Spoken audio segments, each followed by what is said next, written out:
The first time, then I got a job at Foot Locker. You got a job At the mall after I ruined it with credit cards. And the cops came. They go, you fit the description. Somebody in the ice cream court said you used a credit card there. I'm like, you're going to have to prove it. There was no cameras back then. Right. So they kept coming back. And so you're wearing the referee jersey? Foot Locker, like an asshole that I was. I applied for the job in June. They called me in August. Okay. And then and then the cops came in. They're like, we want to arrest you. They talked to me like 3 times.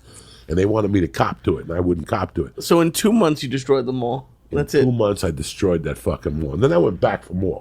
And then I went back. I went to Aspen, then back to Boulder. And then I was taking classes at the University of Colorado. And they would buy anything up on them. It's called the U District. The U District is in Seattle. This was called, I forget what Boulder Hill or what, the Hill. The Hill is 3 blocks, gyms, Mexican restaurants. Right. Everything is catered to kids. Pizza place, movie theater, 18 and over bar, that type of shit. But they would buy anything because college kids got broke. Right. So you could bring anything. So I had the scam at Sears. The door was right by the music department. Was right by the door. I would park right there and just walk in. And every day I would take the Bruce Springsteen 4-package collection. It was like the hit of this. It was $99, like $89 for a Bruce Springsteen box. He's on the cover with a guitar in his hand. How do I remember? Because Bruce Springsteen put a lot of money in my pocket that year. There were displays of Bruce Springsteen, 5 at a time, and I would pick them up and walk out there. And I would go right to the Hill, get my $200, and then I would go eat like a fucking sandwich or something. It was destruction. But then I was out on bail in the kidnapping case. And I was running out of money. And I go, you know what? I'm going to go back up to the CD store. So I started robbing them every other day. This went on for about a week or two. Not many people can just say that sentence. I started robbing them every other day. I would go to the CD store every other day. I didn't want to be a fucking pig. No, regulate yourself. I had to go like every 2 or 3 days. Monday, Wednesday, If there was a student center, I was tormenting them. Because they would buy books secondhand, and I would just pick up a stack of books. I wouldn't even walk in the front door. I just bring them up, and I go, my mother got me these, but I already got them. She just wasn't thinking. And they go, do you want cash or a check? You know what? I don't need the cash, but I'll take it. And they would give me back the money for the books plus tax. What's it like to not have a conscience? It's tremendous. That's the greatest life. Your life is incredible until you get caught, but then you have the stories. What is it that you want me to do to change that? Like, that's why it pisses me off that people go after governors for putting blackface on, or the chief fucking judge because he covered some chick's mouth in 1982. You got nowhere to go.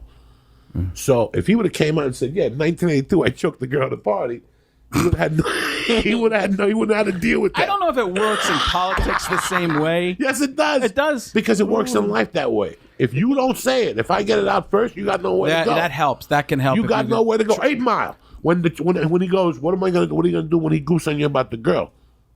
He goes, if you put it out there first, he's got nowhere to go. Right. Yeah, because it diffuses the situation. Trump does that a lot. You watch Trump; he'll be like, "I did this," and he'll put a little spin on it to make it his way. It happened. There was a lot. It was not my problem. And then people are like, "Yeah, he did it. So what?" It's not who I am today, but thinking back at who that person was that would be out on bail for kidnapping, and would go every other day to either the student center. Like one day I went to the student center and had a watch rack with watches, Timex, whatever the fuck. I picked up the whole thing and put it on my shoulder like a body in Vietnam, and I just walked out. If you're going to let me rob and you're not going to pay attention to me, I got to rob you in those days. I was that nuts in Boulder. Yeah, that's crazy, but you're getting away with it, so why would you stop? Getting away, I would control myself. Yeah, it sounds like it. That's not controlling yourself. What do you think controlling yourself is?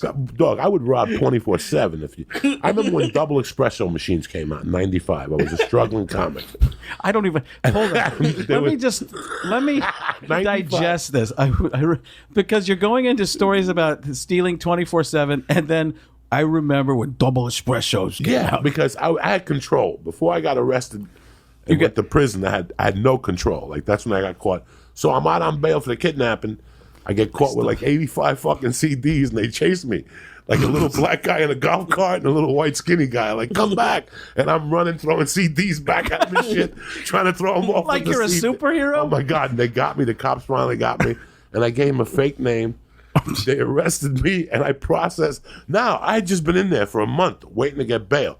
Every cop knew Joey. I went in there as Jimmy, and they're fingerprinting me, and I'm like, how you doing? They're like, Joey, how you? And I'm looking at the fingerprint card. It's like, Jimmy, whatever. And I'm like, these guys, if you're going to be that stupid. And then I went back to court as that guy. I pled guilty, and I got community service, and I did the community service. Years later, I found out, Boulder found out, you used a different name, but what are they going to do? You did the community service, you paid the fine. Crazy shit that you wouldn't even, now you can't get away with that. I was going to say, now there's no way. Cannot get away because with that's that. all electronic and stuff like that. Now you can't get away with that. But that's, I mean, you make me want to go back in time and start robbing people. And then in those days, remember when Frank Caliendo put his fingerprints down, NCIS was so slow. Right. 3 weeks before your records came back. So you could sit in county for 2 weeks with a murder, knowing, working your bail, and get out before the NCIS come out back on you. Yeah. The NCIS wouldn't come back on you for 3 fucking weeks. That's how slow it was then. So I could use fake names. I could do all this shit because by the time they figured out who the fuck I really was, I was gone. I was on a Greyhound bus to the next city. So what did you do with the espresso machines? Well, the espresso machines, I had control. The espresso machines were $450. You keep saying you have control.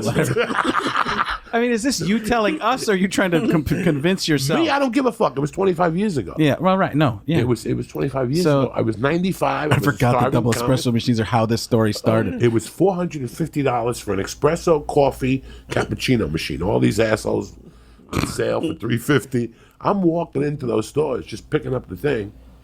I wasn't even walking out of the store, Frank Caliendo. How sad is that? I would just go into customer service and go, how you doing? My mother got me this for Christmas. What the fuck? And they go, okay. It's always somebody giving you something. That's the only way you could sell it. That's how you do it. What do you think? I was walking down the street. I don't have a gift receipt, but then I got to the point where I'd hang out in front of Kmart. This is when you're a fucking real piece of shit. I'd hang out in front of Kmart on windy days and wait for people's receipts to fly off. And one day I'm looking at this guy in a cart pushing 2x4s and 2x6s and 2x12s, but on top he's got a lawnmower. And he's pushing, it's windy out, and all of a sudden the receipt flew out. I go over, I pick it up, I look, the lawnmower is $450. So I walk into the fucking Kmart, they got no more lawnmowers. I go, fuck it. I went out to Longmont, Colorado, 30 miles away, went to a Kmart in there, they had the thing. The best was, I went back and I gave the Mexican kid a 10. Bring this up to the counter for me. He brought it up to the counter, and I told the lady, how you doing? My mother gave me this.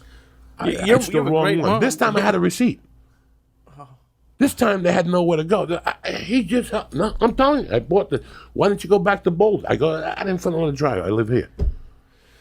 I left this here. And they give me the money back. I can't. It's, and I was doing 3 or 4 of those espresso machines a day. We're going in like fucking Marines, you understand me? Welcome to church, motherfucker.